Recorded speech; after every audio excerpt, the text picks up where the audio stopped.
Tout au long de l'histoire, nous n'avons jamais cessé de chercher la beauté.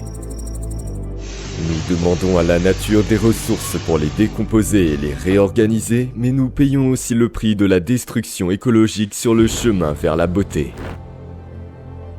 La Terre est surchargée, alors nous nous arrêtons pour réfléchir et explorer différentes façons de faire perpétuer la beauté.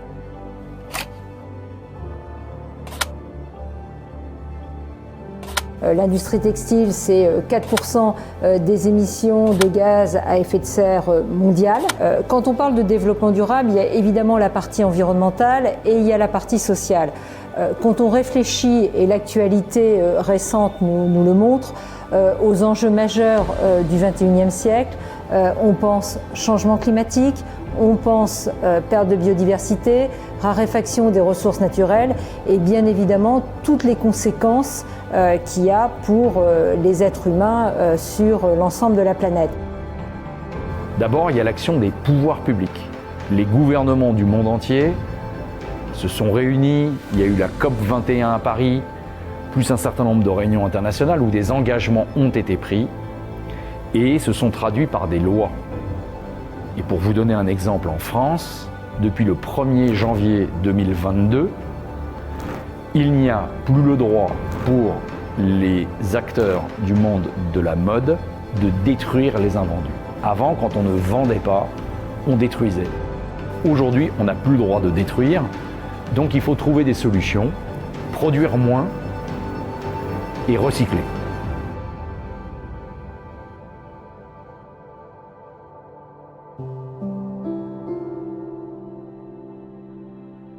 Face à la situation actuelle aussi rigoureuse, peut-être pouvons-nous chercher des réponses en remontant dans le temps et dans nos traditions textiles. Le Xiang Yunsha, originaire des profondeurs de Lingnan de Chine, est le seul tissu de soie du monde teint avec des teintures végétales pures. Il était autrefois le tissu de soie le plus renommé du Guangdong pour le commerce international exporté vers l'Europe et les États-Unis, représentant un témoin essentiel et un symbole culturel de la route de la soie maritime.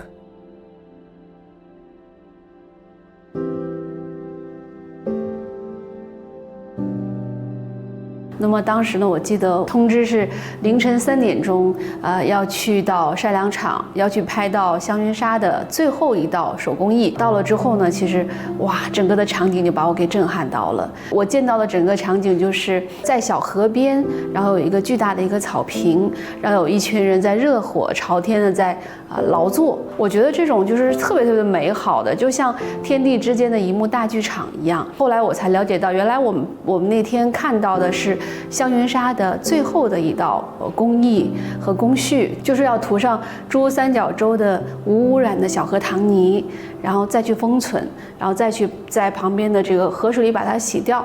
那这个时候呢，就是涂了河泥的这个香云纱就变成了黑色。没有涂的就是咖啡色，这就是最传统的香云纱的做法，所以这道工艺叫做过污。它这个工艺呢，一定要在凌晨的时候完成的，因为如果太阳暴晒，会影响它的这个质感。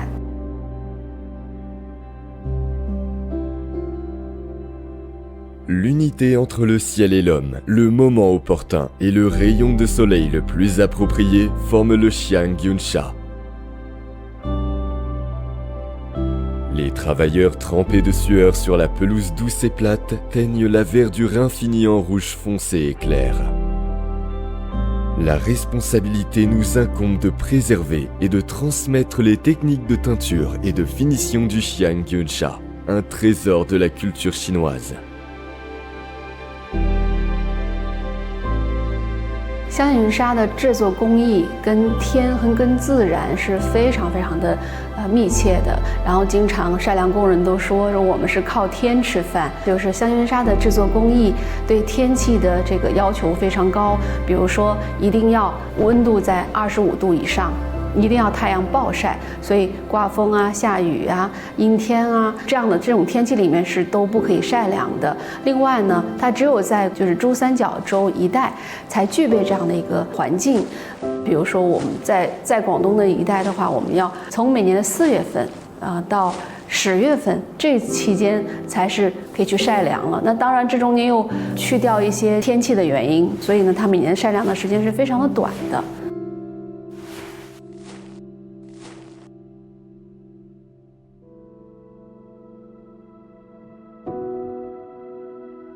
香云纱里面有很多种啊，比如说有红云纱，也是我们所说的叫晒红粮。那这个晒红粮呢，它其实是非常难染的，它是没有做涂泥的这套工序，它是反复的用手凉汁染和晒。那么做晒红粮的话，对天气的要求、对温度的要求都是非常非常高的。比如说你想要深一点的颜色，还是想要浅一点的颜色，等等等等，都是跟天气有关。另外呢，就是我们所说的，就是要晒到有一些纹理，也是跟天气有关的。有经验的老师傅，他会随时根据你想要的这种达成的一个效果，结合天气，比如说去调数粮汁的浓度啊，比如说去增强这个晾晒的时间啊，或晾晒的这个每天的这个时间段啊，等等等等，就是它都会有很多很多的区别。3 fois cuit à la vapeur, 9 fois bouilli et 18 fois séché au soleil, le labour au printemps, le sarclage en été, la récolte en automne et l'engrangement de la récolte en hiver. Le processus de création et de fabrication du Xiangyunsha représente la croyance traditionnelle chinoise en l'unité du ciel et de la terre, en la naissance de toutes les choses selon les 4 saisons et en l'unité du ciel et de l'homme et la coexistence de toutes les choses. Le processus de teinture complet du Xiangyunsha implique 36 étapes et 14 techniques, allant de la collecte de l'igname tinctorial et de la préparation de la soie blanche, en passant par l'extraction du jus d'igname tinctorial, le trempage dans l'eau de l'igname tinctorial, le séchage et la cuisson de l'igname tinctorial, la couverture de vases de rivière, le lavage, l'absorption de la rosée et l'enroulement de soie, jusqu'au stockage dans la cave. Tous les matériaux proviennent de la nature et tous les procédés dépendent de la période spécifique de l'année.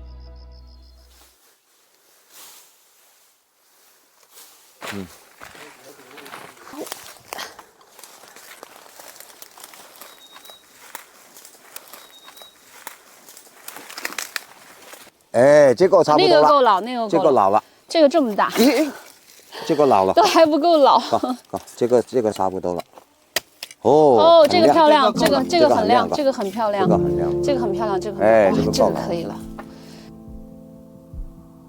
香云纱的制作工艺啊，就是一个自然的循环。比如说，香云纱制作工艺里面的2种染料，一种叫做蜀梁。它是生长在岭南一带的深山山谷里面的，是纯野生的，它要生长15年以上才能榨汁染色，是一种中草药。然后它的生命力是很强的，因为它一般生长在这个野生森林的那个大树的底下，它摘取了之后，后面还会继续去生长的。那还有一种就是河泥。河泥是源于我们珠三角洲的这个无污染的小河塘泥的中间那一层。那我们取出河泥之后，做了香云纱制作工艺的这个工序之后再洗掉，所以整个河泥也是一个循环往复，从河里面取出来又回到了河里面。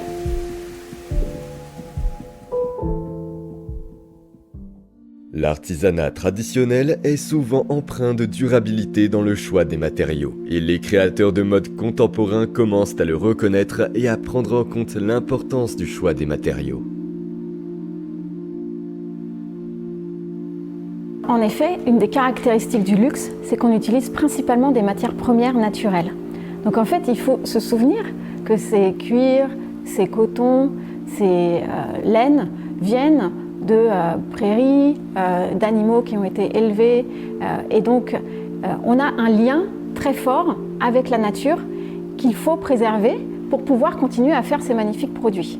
Or, on voit déjà les premiers effets du changement climatique et de la perte en biodiversité qui affectent la disponibilité et la qualité de ces matières premières exceptionnelles. L'innovation est clé pour une raison très simple, c'est que par rapport aux défis environnementaux qu'on a sur le climat, sur la biodiversité, sur l'eau, on se rend compte que même si on met à l'échelle toutes nos bonnes pratiques, tous les projets pilotes que l'on a développés, si on veut vraiment changer de paradigme, ce n'est pas suffisant et on a besoin d'innovation.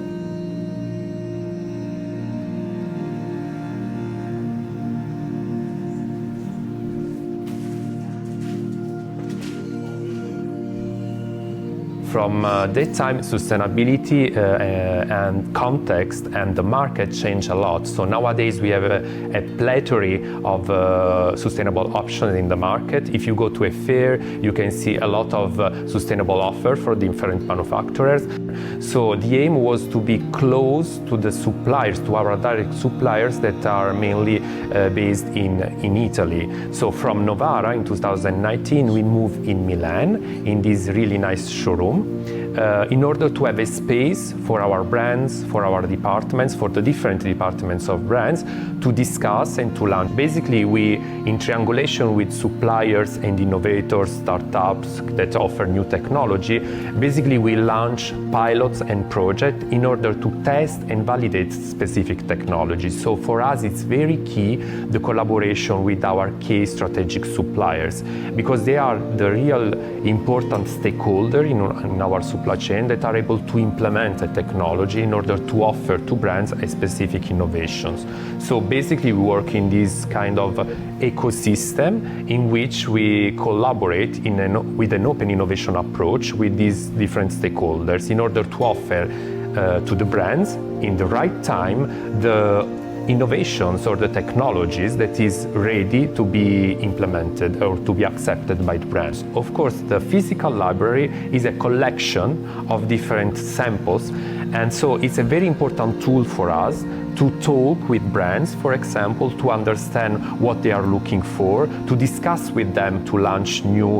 And all these innovations require effort, require time to be tested, to be validated, and in the end to be implemented. Really, I think that there is a lot of work to do, that we have a long path, that we need to accelerate our approach to sustainable innovation. It's also necessary that different brands and groups start to invest in this sustainable innovation. En fait, pour créer un produit totalement durable, il faut penser ce produit sur l'ensemble de son cycle de vie, depuis l'extraction des matières premières, la fabrication du produit sur le site de production, la distribution, le transport, la vente en magasin et puis la réutilisation. Et puis éventuellement réutiliser les matières du produit pour faire un nouveau produit et avoir une approche vraiment circulaire. On sait qu'on fait face à une pénurie de matériaux, particulièrement du bois aujourd'hui et du métal. Donc comment finalement pallier à cette pénurie et faire en sorte qu'on produise moins de matériaux neufs? Et ben, on accompagne ces structures, ces scénographes, ces créateurs, ces designers, ces photographes, ces set designers à se dire et ben, finalement il y a multiples ressources qui existent déjà, qui ont peut-être par exemple été utilisées qu'une fois, 15 minutes sur un défilé, et qui plutôt que de partir à la poubelle, vont pouvoir être remises dans les mains des créateurs qui vont leur donner une deuxième vie. Ce que j'aime bien avec la réutilisation, c'est qu'au-delà de l'impact écologique que ça représente, qui est considérable, il y a la contrainte étant qu'en fait, on doit faire avec ce qui existe. Et du coup, dans la créativité, ça nous mène à pousser nos limites, à découvrir un petit peu d'autres matières, à comprendre mieux comment ça fonctionne, à voilà, toujours aller plus loin, et dans la technique, et dans le résultat final.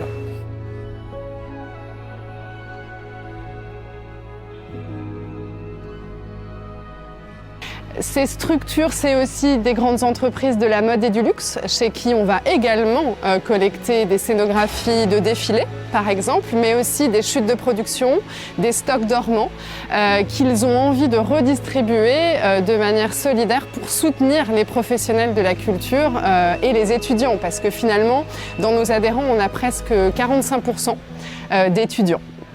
Donc on va collecter auprès de ces structures les matériaux qu'on va réceptionner ici dans cet entrepôt qui vont donc être valorisés. Ça c'est une autre activité de la réserve. C'est vraiment une expertise, c'est le savoir-faire de la main, l'appréciation du matériau qui va permettre de se dire qu'un tasseau de bois qu'on récupère, qui a été utilisé une première fois, peut-être une deuxième fois même déjà, va arriver ici rempli d'agrafes, rempli de bouts de tissu et nos valoristes vont passer plusieurs heures à décortiquer ces bouts de tissu, à enlever les agrafes une à une pour redonner une nouvelle vie et pour rendre ce matériau presque neuf, donc ce rebut, ce déchet qui finalement va redevenir matière à création, une nouvelle ressource permettant à ces adhérents qui nous entourent de créer.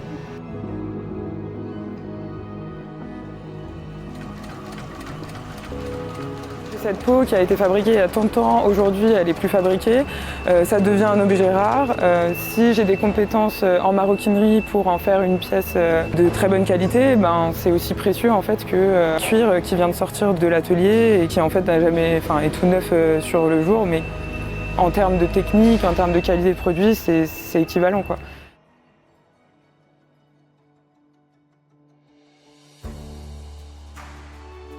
L'engagement des gens de la mode dans tous les aspects de cette industrie signifie qu'ils commencent à prendre conscience de l'importance de la réutilisation des ressources. Les artisans de la soie Xiangyunsha se trouvent aussi parmi eux.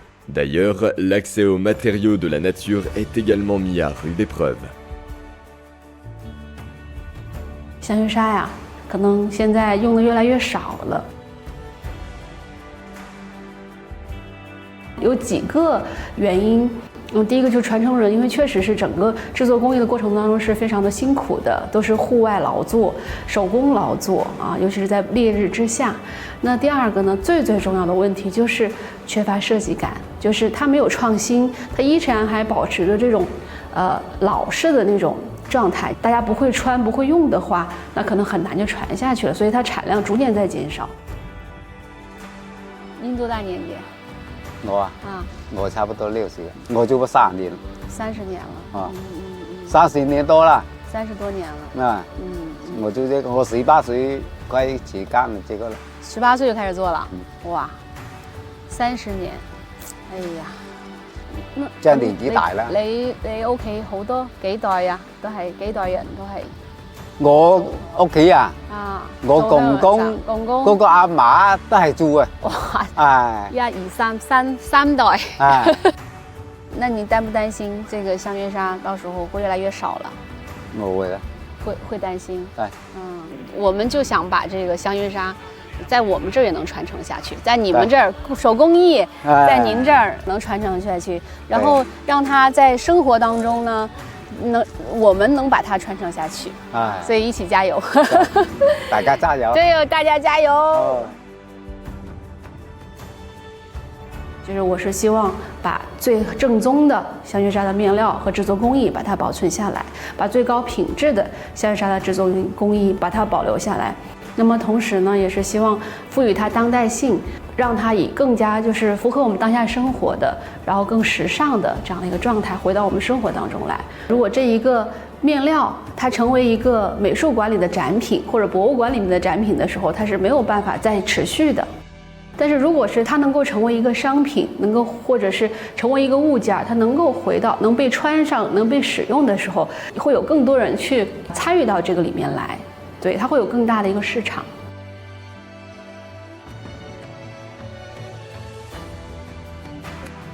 Nous participons activement à des événements culturels nationaux et internationaux afin de contribuer à la revitalisation du patrimoine culturel immatériel de la soie Xiangyunsha et à donner une nouvelle vie aux anciens souvenirs, adhérant au concept fondamental de voir les gens, voir les choses et voir la vie.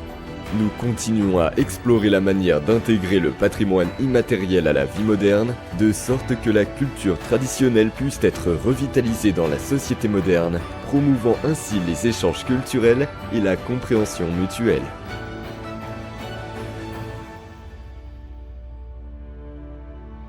我觉得这种可持续的话，它不只是说生态、环保、公益的可持续，它还包括人文、中国传统文化，包括一些非常中国传统文化里面风雅的这种生活方式等等，它是这样的一个可持续。我们通过时尚的创意设计，通过不断的跟艺术家、跟各设计师，包括建筑师等等去进行各种跨界，包括跟电影的跨界等等等等，就不断的赋予这个香云纱更多的新的可能，也不断拓宽它的边界。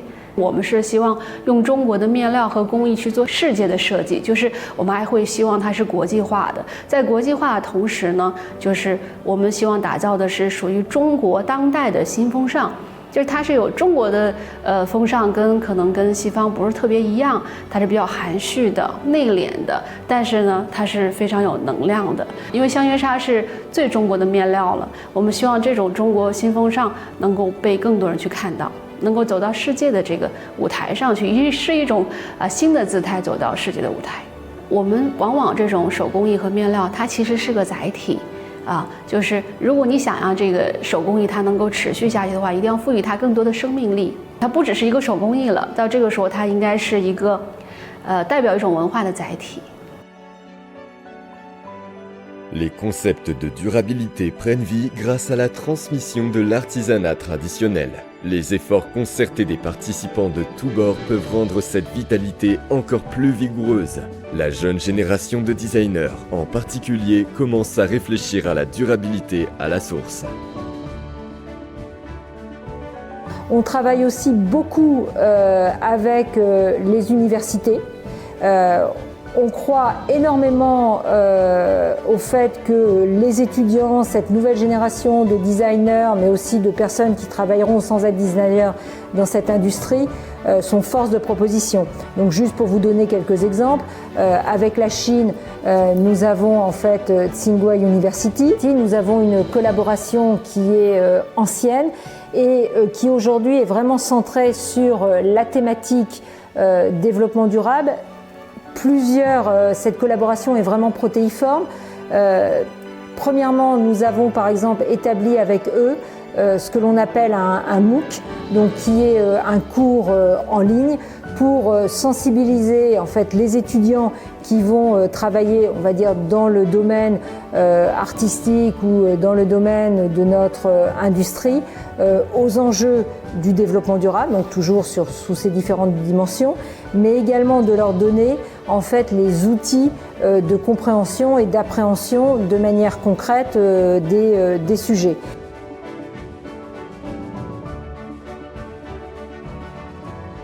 Institutionnaliser la durabilité dans l'esprit des designers contemporains est un processus vraiment long et donc il faut agir au plus tôt dans la formation des designers. Particulièrement les designers parce que c'est au début du principe du process de création que se joue la plupart des décisions qui vont mener à l'impact du produit et c'est là où se prennent toutes les décisions.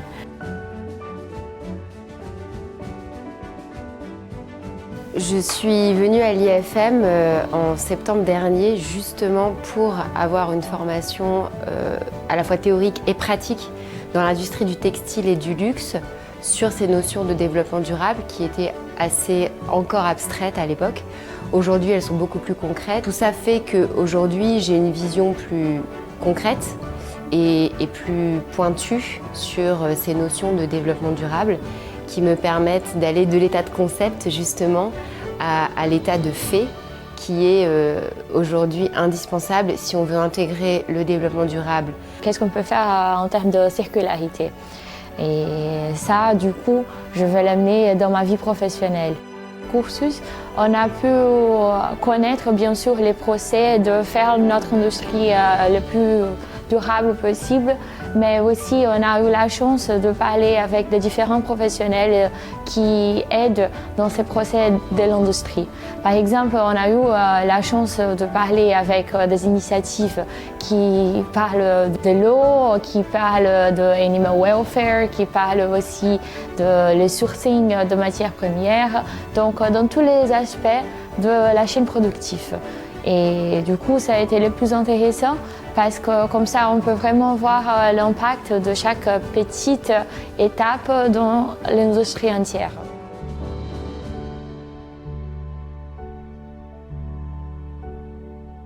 Nous avons mis en place depuis plusieurs années une politique de sensibilisation, une politique d'action et une politique d'obligation vis-à-vis de nos étudiants pour faire en sorte que l'environnement soit au cœur non seulement de leurs préoccupations, mais de leur travail sur la mode et sur l'utilisation des matières, des textiles. Et donc, c'est un élément clé dans la formation et l'éducation que nous donnons aux étudiants de l'IFM.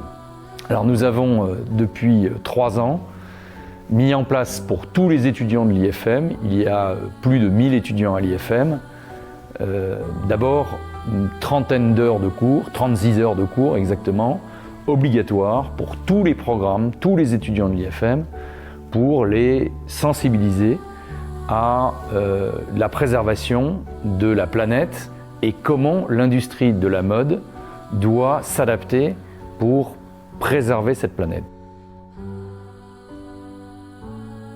那我们在保护香橼纱和传承香橼纱这个制作工艺的同时呢，也要对它的周边同时进行一个保护，所以它们是相互的。只有把香橼纱制作工艺周边的这些大的环境的生态能够保护好，让它能够可持续，才能够让香橼纱的制作工艺更好的可持续下去。